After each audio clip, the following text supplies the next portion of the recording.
Chapter 5. Why my Sigma male perfect relationship triggers old wounds.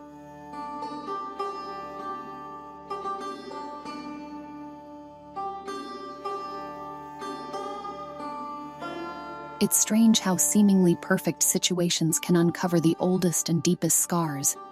In the twinkling streets of Bombay, amidst the city's historic charm and modern hustle, Neil's unwavering control and the facade of our perfect relationship began to resonate with a past I had tried so hard to forget.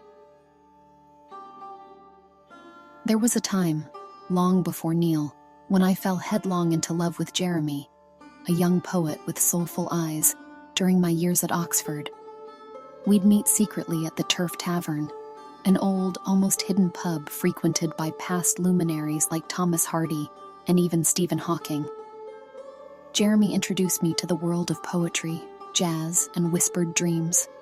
Our love was passionate, intense, like a song on repeat. But beneath those layers of romance lay Jeremy's overpowering need to dominate, to control, veiled by his poetic verses and deep gazes. Our relationship ended on a fateful evening at the Bridge of Sighs, a place that once echoed our shared laughter and dreams. That night, as a light drizzle covered Oxford in a silvery sheen, Jeremy's words turned cold, his actions colder. I walked away with a heavy heart and a resolution, never to let someone have that power over me again.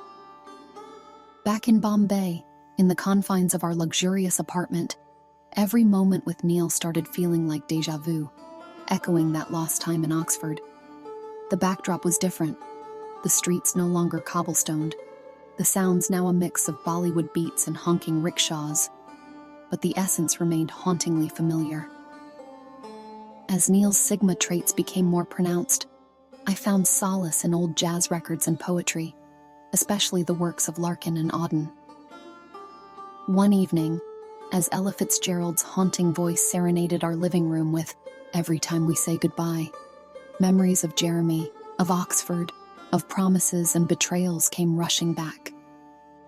Neil, noticing my distant gaze, wrapped an arm around me, pulling me close. "Lost in thought," he murmured, pressing a kiss on my temple.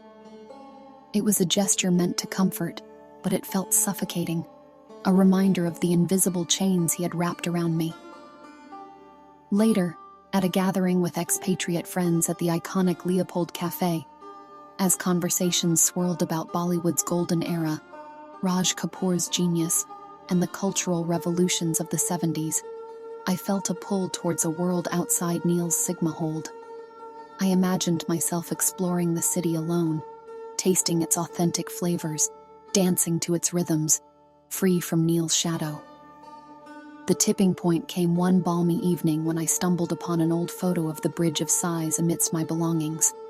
Holding that picture, memories surged, of love, pain, liberation, and resilience. It became evident.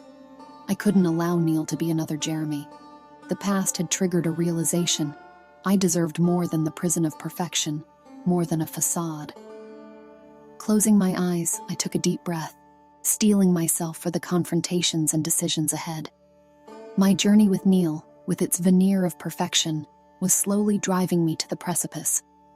But this time, armed with lessons from my past, I was ready to reclaim my narrative, my life. The monsoons in Bombay have an ethereal charm, transforming the city with its passionate downpours. Rains have a way of bearing souls, washing away pretenses, and it was against this very backdrop that my confrontation with Neil took place. The day started like any other. Neil had left for work, leaving me with the solitude I craved, a refuge from his constant presence. Outside, the skies were a deep shade of gray, heavy with the promise of rain. But inside our apartment, I felt a storm of a different kind brewing. The evening saw the onset of the monsoon, the rains descending in torrents, capturing the collective moods of Bombay. The sounds of raindrops drumming against the windows mingled with distant notes of Lata Mangeshkar's timeless classics, echoing from a nearby radio. The onset of the downpour, combined with Neil's late return from work, presented me with a quiet moment of introspection. Sitting by the window, watching the rains cleanse the streets, the memories of my past, of Jeremy, and the stark parallels with my life now with Neil were all too overwhelming. Armed with this clarity, I decided it was time for confessions, for clearing the air. I knew confrontation was imminent. Neil arrived, drenched from the rain, his usually composed facade slightly ruffled. The sheer rawness of his appearance, in contrast to his everyday polished self, was a sight. He looked human, vulnerable, the Sigma shield momentarily down. The scent of petrichor in the air, the melancholic hum of Kishore Kumar's Rim Jim Giri Sawan in the background, and the two of us, facing each other, was reminiscent of a scene straight out of a classic Bollywood drama. It felt fitting. "Neil," I began, my voice trembling. "We need to talk." He looked up, surprise evident in his eyes. "What's wrong?" Gathering my courage, I poured out my feelings, drawing parallels with Jeremy, Oxford, the music, the poetry, and the pain of history repeating itself. The very essence of our relationship, of his Sigma traits, the control, the suffocation.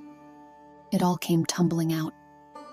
I spoke of my dreams, my desires, my need for space and individuality. I confessed my spiraling thoughts, the near-miss incident at the gateway, the recklessness and the escapades. Throughout my outpouring, Neil remained silent, absorbing every word. It was as if the rains outside mirrored my catharsis, every drop echoing my confessions. Finally, when words failed me, Neil, visibly shaken, whispered, "I had no idea." That night there was no anger, no arguments, just two souls bared, raw and vulnerable. The monsoons had not only cleansed the city, but our relationship as well. As dawn broke, with the rain still pouring outside, we held on to each other, not as controller and the controlled, but as two flawed beings seeking understanding.